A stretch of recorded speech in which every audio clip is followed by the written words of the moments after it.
घने जंगल के किनारे हारिस नाम का एक गरीब लेकिन नेक दिल लड़का रहता था। एक दिन वो जंगल में लकड़ियां काट रहा था कि अचानक उसे किसी जानवर की दर्द भरी आवाज सुनाई दी। डरते डरते जब वो पास गया तो देखा एक शेर जाल में फंसा हुआ है।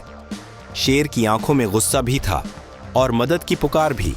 हारिस का दिल तेजी से धड़कने लगा, मगर उसने हिम्मत जुटाई और लकड़ी से जाल काटकर शेर को आजाद कर दिया।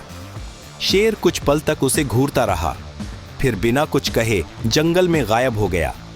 कुछ हफ्तों बाद गांव के पास एक व्यापारी के काफिले पर डाकुओं ने हमला कर दिया।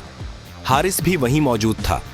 तभी अचानक वहीं शेर जोरदार दहाड़ के साथ आया, डाकुओं को भगा दिया और फिर रहस्यमयी तरीके से गायब हो गया।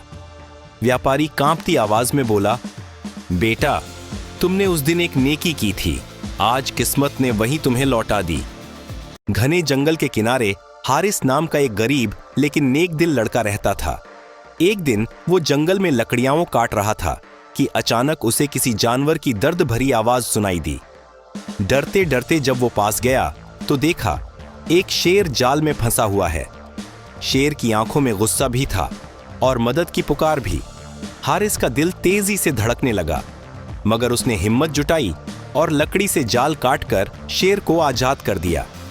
शेर कुछ पल तक उसे घूरता रहा, फिर बिना कुछ कहे जंगल में गायब हो गया।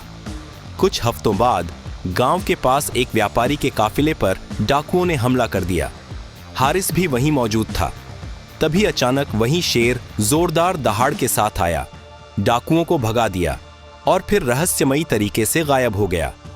व्यापारी कांपती आवाज में बोला, बेटा, तुमने उस दिन एक नेकी की थी, आज किस्मत ने वही तुम्हें लौटा दी।